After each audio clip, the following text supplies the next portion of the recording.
Tuhan firman-Mu ajaib, kekal meski gunung menghilang. Tiada huruf yang gagal, tak terpatahkan siasat. Hidup seperti-Mu ya Allah, lebih dari emas. Aku bersaksi kitab-Mu, kitab yang suci. Mendengarkan firman-Mu, hibur hati yang luka. Terangilah langkahku kemanapun ku pergi. Biarkanlah firman-Mu berkuasa atasku. Ubahkanku, bebaskanku, ku mau menyenangkan-Mu. Tuhan firman-Mu ajaib, kekal meski gunung menghilang. Ubah dan bebaskan aku, mau menyenangkan-Mu. Salam jumpa pemirsa terkasih, saya menyambut Anda sekalian dimanapun Anda berada dalam episode terbaru program studi harian kita, Semua Kitab Suci. Dalam pelajaran kita telah mencapai kitab Ester 2 pasal terakhir, yaitu di pasal 9 dan 10. Dan pada episode hari ini kita akan selesai mempelajari kitab Ester, kitab hebat yang berbicara tentang otoritas dari Tuhan dan pemeliharaan Tuhan terhadap umatnya. Di awal episode izinkan saya untuk menyambut para tamu kehormatan, para hamba Tuhan di studio, Saudara Fayez Fuad, selamat datang. Saudara Terima kasih. Efraim Fahri, selamat Terima datang. kasih. Juga para hadirin yang telah bergabung di studio, selamat datang. Saudara Efraim, saya masih memiliki pertanyaan tentang pasal 8 sebelum melanjutkan ke pasal 9 dan 10. Dalam ayat 15 pasal 8 tertulis, "Dan Mordekai keluar dari hadapan raja dengan memakai pakaian kerajaan daripada kain ungu tua dan kain lenan, dengan memakai tajuk emas yang mengagumkan, serta jubah daripada kain lenan halus dan kain ungu muda. Maka kota Susan pun bertempik soraklah dan bersukaria. Orang Yahudi telah beroleh kelapangan hati dan sukacita, kegirangan dan kehormatan. Demikian juga tiap-tiap daerah dan tiap-tiap kota. Di tempat manapun titah dan undang-undang raja telah sampai, ada sukacita dan kegirangan di antara orang Yahudi dan perjamuan serta hari gembira. Dan lagi banyak dari antara rakyat negeri itu masuk Yahudi karena mereka ditimpa ketakutan kepada orang Yahudi." Saya ingin Anda untuk membandingkan antara adegan kemuliaan Mordekai dan pemandangan memalukan lainnya, kerja keras, kain kabung dan abu-abu yang ada di alun-alun kota. Kejadian yang mempermalukan, berkabung, penindasan, mencekam, dan mengerikan berakhir, dan penghormatan, kemuliaan, dan kehebatan dimulai. Setelah kerendahan hati dan tekanan adegan dipermalukan dan penghinaan, Tuhan akan mengangkat dan memberikan keadilan kepada setiap orang beriman yang menunjukkan keyakinan dan kepedulian terhadap Tuhan dan umatnya. Oke, Dan juga saya melihat gambaran Tuhan Yesus Kristus pada Mordekai dalam banyak situasi. Namun saya juga ingin mengingatkan bahwa kitab Ester memiliki 3 sumbu. Sumbu moral, kenabian, dan simbolik. Adapun sumbu moral, kita telah melihat kendali Tuhan selama peristiwa berlangsung. Sumbu nubuatan, perlindungan Allah atas umatnya, terutama di masa depan setelah mengalahkan iblis dan para pengikutnya diwakili oleh binatang dan nabi palsu.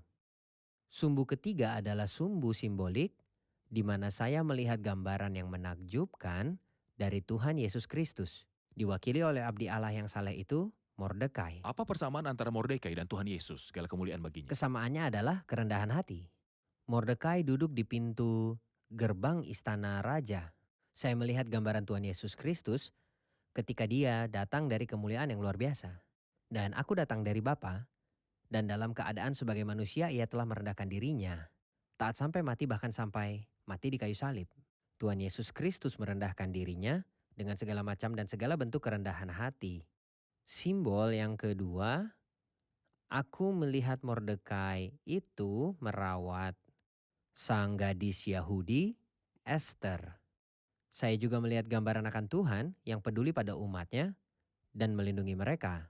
Berapa banyak janji yang telah Tuhan berikan kepada umatnya, itu berkaitan dengan perlindungan, perawatan, dan penyediaan. Saya akan ingatkan satu pernyataan Tertulis dalam Yesaya 43, ketika Tuhan memberitahu umatnya, "Janganlah takut sebab aku telah menebus engkau, aku telah memanggil engkau dengan namamu, engkau ini kepunyaanku. Apabila engkau menyeberang melalui air, aku menyertai.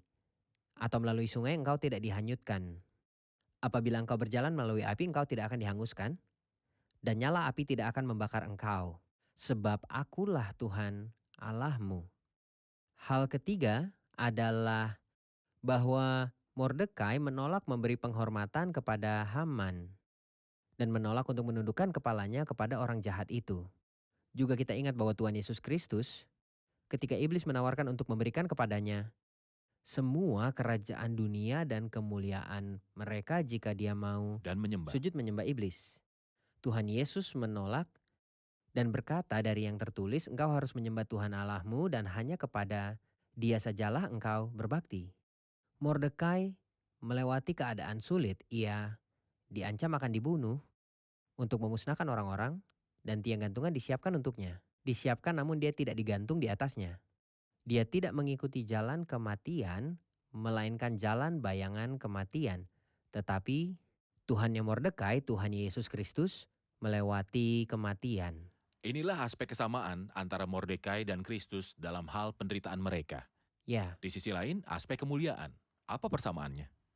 setelah Tuhan Yesus menggenapi pekerjaannya dan mati di kayu salib, kita melihat aspek kemuliaan karena Mordekai dihormati di sini, Tuhan Yesus Kristus juga dihormati oleh Bapa. Jika kembali ke Filipi 2 kita membaca tentang penghormatan ilahi ini. Itu sebabnya Allah sangat meninggikan dia dan mengaruniakan kepadanya nama di atas segala nama. Supaya dalam nama Yesus bertekuk lutut segala yang ada di langit dan yang ada di atas bumi dan yang ada di bawah bumi. Dan segala lidah mengaku Yesus Kristus adalah Tuhan bagi kemuliaan Allah Bapa. Sama seperti Mordekai mendapat hadiah di sini, keluar dari hadapan raja dengan memakai pakaian kerajaan daripada kain ungu tua dan kain lenan, dengan memakai tajuk emas yang mengagumkan. Kita juga melihat gambaran Tuhan Yesus Kristus yang keluar dari surga yang terbuka dalam Wahyu 19. Ada tertulis di atas kepalanya, bukan hanya satu, terdapat banyak mahkota, karena dia seorang raja di atas segala raja, dan pada jubahnya dan pahanya tertulis satu nama, Raja segala raja, Tuhan segala Tuhan. Gambaran yang menakjubkan Gambaran yang dari luar biasa Tuhan Yesus indah. Kristus. Setelah peran Haman berakhir, mewakili nabi palsu, Ya, dan karakter lainnya binatang buas, binatang politik, kerajaan 1000 tahun yang indah akan terjadi di bumi di bawah pemerintahan dari Tuhan kita Yesus Kristus. Dan apakah yang menanti bumi ketika Yesus datang? dan saya ingin mengingatkan Anda bahwa anak-anak Haman yang digantung bersamanya ada 10. 10. Mewakili 10 negara Eropa atau 10 raja yang dirujuk dalam Akurasi Kitab dari Wahyu. Alkitab. Kita rehat sejenak dan kembali untuk melanjutkan studi. Pemirsa terkasih, kami akan segera kembali setelah rehat. Sebuah analogi antara Mordekai dan Kristus. Haman menganiaya Mordekai. Kristus dianiaya oleh iblis dan orang Yahudi. Mordekai berdoa dan memimpin umatnya menuju pembebasan. Kristus menebus umatnya dan menjadi perantara bagi mereka. Mordekai diselamatkan dari rencana Haman. Kristus melalui kebangkitannya dari antara orang mati menang atas iblis dan membebaskan umatnya. Mordekai duduk dengan kain kabung.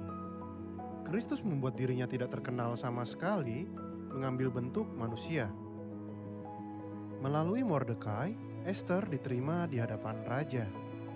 Melalui Kristus, gereja telah diterima di hadapan Allah Bapa.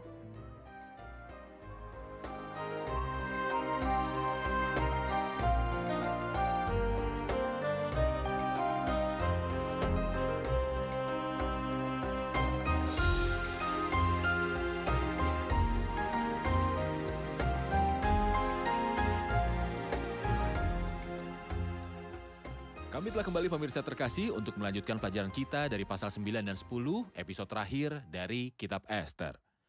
Saudara Fayez, di pasal 9 tertulis dalam bulan yang ke-12, yakni bulan Adar pada hari yang ke-13, ketika titah serta undang-undang raja akan dilaksanakan, pada hari musuh-musuh orang Yahudi berharap mengalahkan orang Yahudi, terjadilah yang sebaliknya, orang-orang Yahudi mengalahkan pembenci-pembenci mereka. Maka berkumpullah orang Yahudi di dalam kota-kotanya, di seluruh daerah Raja Ahasweros, untuk membunuh orang-orang yang berikhtiar mencelakakan mereka. Dan tiada seorang pun tahan menghadapi mereka karena ketakutan kepada orang Yahudi telah menimpa segala bangsa itu. Saya ingin mendengar komentar Anda karena orang-orang diselamatkan dan ada ketetapan baru yang menguntungkan mereka bukan melawan mereka. Mengapa mereka meletakkan tangan mereka pada orang-orang yang mencari celaka untuk membalas dendam? Tentunya musuh umat Tuhan memiliki ketetapan lama yang mengharuskan pemusnahan bangsa Yahudi. Jadi siapapun yang membenci orang Yahudi, umat Allah memiliki hak untuk membunuh orang Yahudi manapun seperti yang dinyatakan dalam dekret sebelumnya. Tapi ada dekret baru yang menyatakan bahwa orang Yahudi berhak membela diri. Dan orang Yahudi akan mengambil keuntungan dari ketetapan itu. Jadi ini tergantung pada orang-orang Yahudi dan sikap positif mereka pertahanan diri. Contoh terbaik yang dapat menjelaskan hal ini adalah bagaimana Kristus menang secara moral atas iblis di kayu salib, menjadikan mereka tontonan umum dalam kemenangan atas mereka.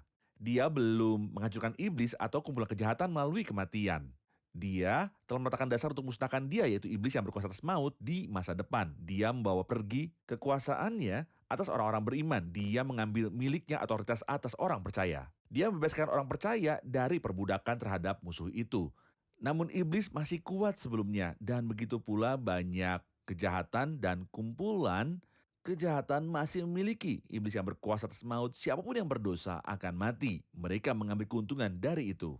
Bergantung pada apakah dia sehingga mereka tidak bisa mempermalukanku lagi. Ini tergantung pada memiliki sikap positif dan menggunakan seluruh perlengkapan senjata Allah. Dan berjuang dan berdiri di hari yang jahat melawan pasukan roh kejahatan. Itu sebabnya dalam surat Efesus, setelah mengatakan bahwa kita dibangkitkan dan duduk bersama di surga. Dan setelah kita disuruh hidup, berpadanan dengan panggilan kita. Dan untuk berjalan seperti Kristus berjalan, kita membaca soal berjalan 7 kali. Surat Efesus diakhiri dengan pembicaraan tentang perang rohani. Dalam perang spiritual, persiapkan dirimu untuk berperang dalam perang seperti itu, berdiri di hari yang jahat. Ambillah seluruh perlengkapan senjata Allah dan mengadopsi sikap positif. Melawan iblis dan bentara kejahatan sehingga Anda bisa menang dalam hari-hari yang jahat. Ini adalah gambaran yang indah, mirip dengan situasi Namun ini ini. tidak berarti bahwa orang percaya di zaman ini, zaman gereja, diharapkan untuk membawa senjata untuk melawan siapapun. Tidak pernah peperangan Atau kita. perkelahian bersenjata melawan manusia. Tidak. Kita tidak berperang melawan manusia. Kita tidak punya masalah dengan manusia. Tapi seperti Tuhan katakan bahwa kita bergumul melawan penghulu-penghulu dunia yang gelap. Roh jahat di Dan udara. satu-satunya senjata yang dibawa orang Pedang percaya adalah Seluruh pedang perlengkapan roh. senjata Allah dan pedang roh Jadi yang musuh dan perangnya bersifat Firman spiritual, senjatanya juga bersifat spiritual. Ya. Walaupun begitu tidak ada yang berhak menuduh kita. senjata kita bukanlah jasmani. Kita tidak tahu cara menggunakan senjata otomatis maupun cara menggunakan Doa, senjata pedang. doa. Inilah satu-satunya hal. Itu sebabnya ada gambaran yang indah. Anda telah berdoa. Keputusan kedua memiliki sesuatu yang luar biasa. Kita membaca materaikanlah surat itu dengan cincin materai raja. Lalu dikirim dengan perantaraan pesuruh-pesuruh cepat yang berkuda yang mengendari kuda kerajaan yang tangkas yang ternakan di perkudaan. Tunggangannya adalah ras murni atau kuda yang bagus. Raja mengizinkan orang Yahudi di tiap-tiap kota untuk berkumpul dan mempertahankan nyawanya, membinasakan segala yang hendak menyerang mereka dan untuk merampas harta miliknya. Saya suka kata-kata berkumpul bersama dan melindungi hidup mereka. Apa artinya berkumpul bersama? Selalu kata-kata ini mengisyaratkan tentang pertemuan, Benar. untuk berkumpul bersama untuk berdoa. Ini adalah senjata yang bisa kita pergunakan untuk Ya. melawan. Pertemuan, doa bersama, pertemuan doa. Inilah satu-satunya hal yang melaluinya kita bisa menang. Saya ingin mengingatkan bahwa dasar kehancuran iblis terletak di kayu salib. Artinya sebuah hukuman dijatuhkan tapi kalimat itu belum dibawa. Jadi kita tidak bertarung melawan iblis secara langsung karena yang melawannya adalah Yesus di atas kayu salib. Tapi kita menolaknya. Kita Kitab suci melawannya, memberitahu kita bahwa kita melawan harus melawan iblis. Namun bagi kita dia adalah musuh yang sudah dikalahkan. Benar. Jadi kita tidak bertarung karena dia sudah Iya. kalah. Bukan melawan iblis namun melawan Tipu tipu muslihat. muslihat iblis. Secepatnya apa yang tertulis dalam Roma 16 akan digenapi. Semoga Allah, sumber damai sejahtera, menghancurkan iblis di bawah kakimu. Berbicara tentang senjata doa, saya ingat bahwa di beberapa negara gereja dibakar di sana. Dan gereja-gereja dihancurkan. Namun keesokan harinya orang percaya berkumpul di gereja. Membawa spanduk bertuliskan, kami mengasihi, kami memaafkan, kami berdoa untuk mereka yang menindas kami. Gereja kita terbakar, jadi hati kita juga terbakar untuk mencintai orang lain. Ini adalah senjata yang paling ampuh. Tidak menanggapi molotov atau pembakaran, tapi cinta selalu menjadi pemenang. Dan doa adalah senjata yang efektif. Saya ingat salah satu hamba Tuhan pernah berkunjung ke Indonesia. Dan orang-orang di sana membawanya berkeliling untuk menunjukkan kepadanya sebuah gereja. Dan dia memperhatikan bahwa salah satu dindingnya terbakar dan memiliki beberapa jelaga di atasnya sebagai akibat dari kebakaran. Tapi di dinding tertulis, "Ya Bapa, ampunilah mereka sebab mereka tidak tahu apa yang mereka perbuat." Jadi dia heran dan minta saudara menunjukkan kepadanya gereja tentang tembok jelaga itu dengan jejak apinya dan mengapa ayat ini ditulis. Diceritakan kepadanya bahwa puluhan tahun sebelumnya dahulu kala masalah muncul dan beberapa ekstremis membakar semua gereja kota dan menyerang rumah-rumah orang Kristen dan mengambil barang-barang mereka. Yang tersisa dari semua gereja yang dibakar hanyalah tembok tersebut. Jadi setelah mereka membangun kembali gereja di tempat yang sama, mereka menginginkannya untuk menjaga tembok itu. Untuk mengingatkan siapapun yang melakukan ini atas perbuatan mereka, tapi juga untuk mengingatkan mereka akan hal itu, Tuhan Yesus Kristus mengajar mereka untuk mengampuni sebagaimana cara Dia mengampuni para pembunuhnya. Benar. Kita menuju ke hadirin untuk menjawab pertanyaan mereka. Ada pertanyaan? Tidakkah cukup bagi mereka menguasai atau menakuti mereka karena ketakutan kepada Mordekai telah menimpa mereka? Sampai-sampai beberapa menjadi orang Yahudi. Sebagai orang beriman, jika saya memiliki beberapa hak, haruskah saya menyerahkannya kepada Tuhan atau menuntut hak saya? Jika saya punya hak di mana saja atau dengan siapapun, haruskah saya menuntutnya atau menyerahkannya saja kepada Tuhan? Dan jika harus meminta hak saya, apakah ini bertentangan dengan Tuhan? Saya pikir jika Tuhan telah memberi saya izin untuk mendapatkan hak saya, mengapa saya tidak memanfaatkannya? Rasul Paulus berada di penjara setelah Tuhan memakainya untuk menyelamatkan penjaga penjara di Filipi. Dan pada hari berikutnya, mengapa dia harus tinggal di penjara? Dan mereka akan permalukannya. Jadi dia menunjukkan paspor Romawinya. Dia memberitahu mereka bahwa dia adalah warga negara Romawi. Tanpa diadili, mereka telah mendera kami. Para warga negara Roma di muka umum lalu melemparkan kami ke dalam penjara. Sekarang mereka mau mengeluarkan kami dengan diam-diam? Tidak, sebaliknya mereka harus datang untuk minta maaf dan mengeluarkannya. Dia memanfaatkan kuasa atau lisensi yang dimilikinya untuk keluar dan menuntut haknya dan dia melakukannya. Jadi tak ada masalah, tidak bertentangan dengan keyakinan bahwa saya minta hak saya dengan cara yang sah. Dan sementara saya mengikuti jalan untuk mendapatkan hak saya secara sah, saya tunduk Tentu kepada saja. Tuhan. Saya menempatkan Tuhan sebagai pemimpin. Dia memiliki kuasa atas hati para penguasa. Tapi dalam kasus tidak memiliki cara hukum untuk mendapatkan hak saya dijarah, apa yang harus saya lakukan? Dan ketika harta kamu dirampas, kamu menerima hal itu dengan sukacita dan kita belajar dari Kristus. Tetapi ia menyerahkannya pada Dia yang menghakimi dengan adil. Dan dia yakin ketika dia berkata, "Aku telah bersusah dengan percuma dan telah menghabiskan kekuatanku dengan sia-sia dan tak berguna, namun hakku terjamin pada Tuhan dan upahku pada Allahku." Dan Tuhan beritahu dia bahwa dia akan mendapatkan kembali haknya. Ada baiknya kita melihat topik ini karena beberapa orang menjadi ekstremis. Beberapa sebutan untuk mata ganti mata dan bahwa mereka bisa melakukan apa saja yang mereka mau untuk mendapatkan haknya. Dan yang lain mengklaim bahwa mereka adalah orang Kristen. Jadi ini adalah takdir mereka untuk dibenci dan dianiaya sehingga hak mereka dijarah. Alkitab mengajarkan bahwa semua cara hukum yang tersedia adalah rencana ilahi bagi saya. Yang dapat saya lalui bergantung kepada Tuhan. Jika hukum membuatku adil, jika keadilan memihakku, amin, maka doaku telah terkabul. Jika tidak, dan pihak otoritas mengecewakan saya dan saya akan menyerahkan diri kepada Dia yang menghakimi dengan adil. Tapi dalam kasus ini pintu terbuka bagi saya dan Tuhan memberiku jalan keluar untuk mendapatkan semua hak-hak saya. Saya tidak berpikir bahwa orang percaya harus dipermalukan oleh siapapun. Siapapun yang menampar pipi kananmu, berilah juga pipi kirimu. Banyak orang salah menafsirkan ayat ini. Saya harus membela hak saya tanpa melakukan kesalahan apapun. Saya selalu memandang kepada Kristus selama pencobaannya di hadapan Pontius Pilatus ketika salah seorang hamba menampar dia di pipinya dan Tuhan keberatan.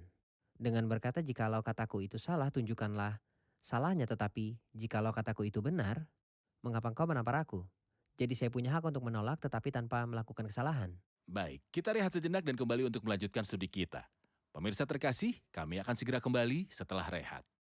Ubahkanku, bebaskanku, ku mau menyenangkanmu.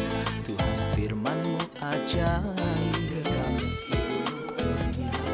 Ubah dan bebaskan aku, mau menyenangkanmu. Kami telah kembali pemirsa terkasih, mari kita lanjutkan pelajaran kita tentang bagian akhir dari kitab Ester.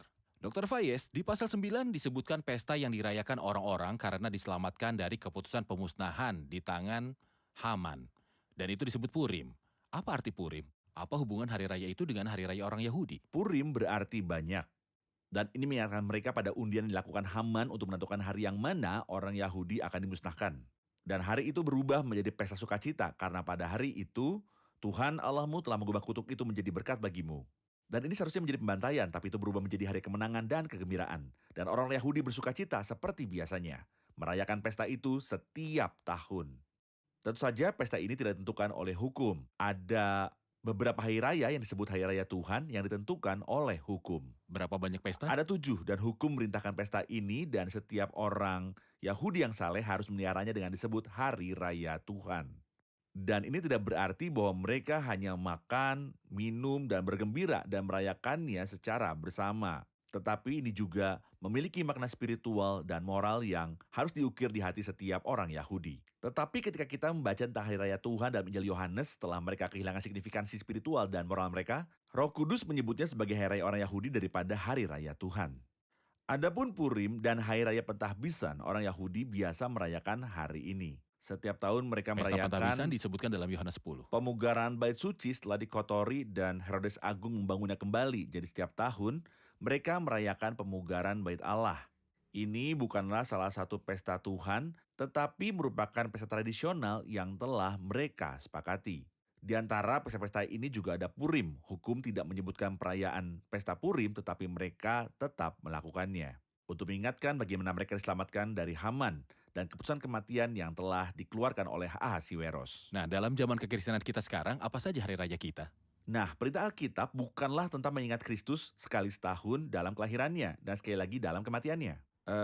Suatu ketika di malam tahun baru, engkau mahkotai tahun dengan kebaikanmu, jejakmu mengeluarkan lemak. Tapi perintah Tuhan lebih tepatnya mengatakan, perbuatlah ini menjadi peringatan akan aku. Jadi kita mengadakan pesta mingguan setiap hari Minggu, kita mengingat kematian Tuhan bagi kita, dan kita merayakan pesta ini karena memang Kristus Paskah kita telah dikorbankan untuk kita.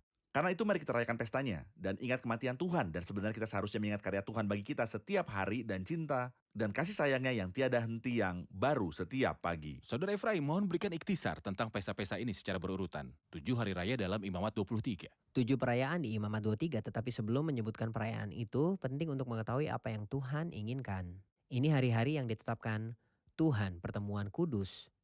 Jadi perayaan ini adalah sebuah kesempatan bagi orang-orang untuk berkumpul dengan Tuhan dan menyembah Dia dan mengingat belas kasihan Tuhan. 7 hari raya itu adalah Paskah, roti tidak beragi, buah sulung, Pentakosta, peniupan nafiri, pendamaian, dan tabernakel. Ini dimulai dengan Paskah dan Diakhiri dengan tabernakel. Tapi ada yang patut dicatat bahwa ada 4 hari raya yang telah digenapi melalui Kristus. Paskah, roti tidak beragi, buah sulung, simbol Kristus dalam kematian dan kebangkitannya. Lalu simbol pengurapan Roh Kudus pada hari raya Pentakosta. Adapun 3 hari raya terakhir belum terjadi dan gereja tidak ada hubungannya dengan itu semua. Ini adalah Peniupan trompet, nafiri, penebusan dosa, dan tabernakel. tabernakel. Ini terkait dengan orang-orang Yahudi. Mereka akan merayakannya setelah pengangkatan gereja. Saya ingin mengatakan bahwa ini adalah hal baik yang kita rayakan. Perayaan dalam firman Tuhan berarti saya bersuka cita dan menyembah Tuhan. Biarkan umatku pergi, supaya mereka beribadah kepadaku di padang gurun. Ini hal yang baik, bergembira dan bersuka cita atas kelahiran dan kebangkitan Kristus. Yang terpenting apakah saya mendapat manfaat dari kedatangan dan kelahiran Kristus, apakah saya punya hubungan dengan orang yang saya adakan pesta dan saya cintai. Inilah yang diinginkannya, tapi pestanya bukan tentang baju-baju baru, makanan atau minuman, melainkan sebuah kesempatan perjumpaan dengan pribadi yang seharusnya saya kenal. Oke, sekarang kita telah mencapai akhir dari kitab ini, jadi siapa yang belajar sesuatu? Tidak hanya dari episode ini, tapi juga dari semua episode dari kitab ini. Saya sangat menyukai kesamaan yang kita bicarakan antara Mordekai dan Tuhan Yesus. Dan bagaimana dia dengan rendah hati duduk di gerbang raja dan menolak untuk sujud kepada Haman. Dan dia merawat Ester, dan meskipun tiang gantungan telah disiapkan untuknya, namun dia tidak mati, tetapi Tuhan mati untuk kita. Akhirnya Tuhan menghormatinya, dan arti dari namanya yang kita sebutkan di awal kitab yaitu orang lemah, tapi dia tumbuh sampai menjadi gambaran yang luar biasa dari Tuhan Yesus. Dan saya berharap kita semua mencapai titik itu dan menjadi serupa dengan gambaran anak Allah. Bagus. Apalagi?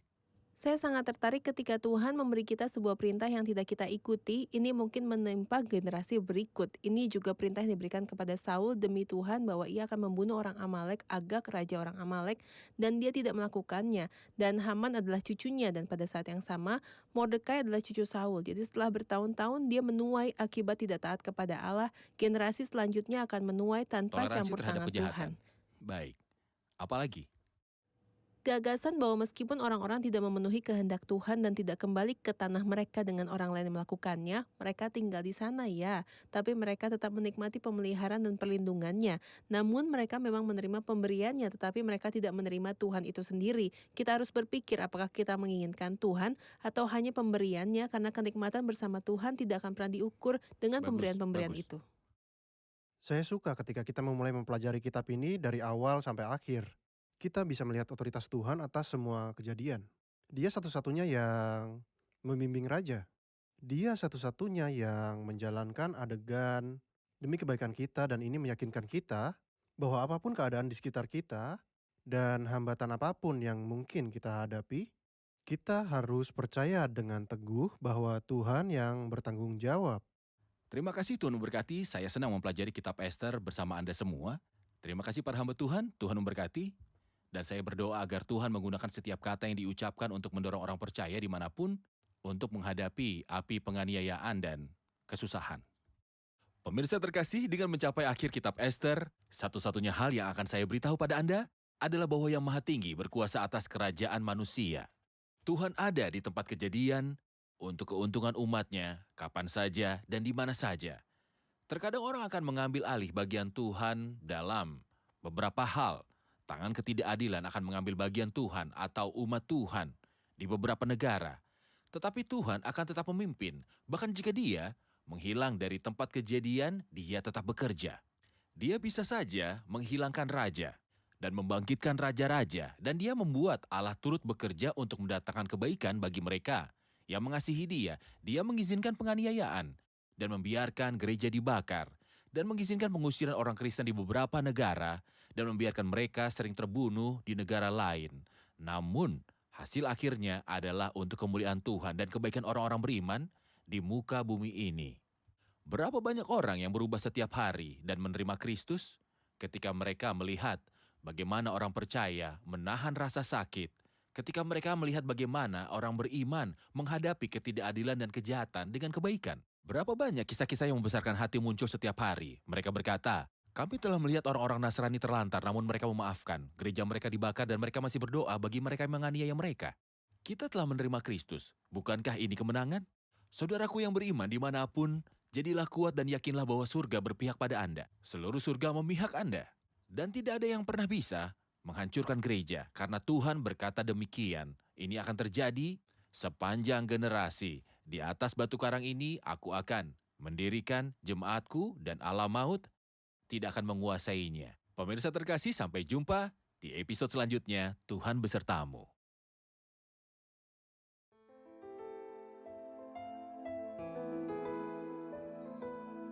Tuhan firman-Mu ajaib, kekal meski gunung menghilang. Tiada huruf yang gagal, tak terpatahkan siasat. Hidup seperti-Mu ya Allah, lebih dari emas. Aku bersaksi kitab-Mu, kitab yang suci. Mendengarkan firman-Mu, hibur hati yang luka. Terangilah langkahku kemanapun ku pergi. Biarkanlah firman-Mu berkuasa atasku. Ubahkanku, bebaskanku, ku mau menyenangkan-Mu. Tuhan firman-Mu ajaib, kekal seluruhnya. Ubah dan bebaskan aku.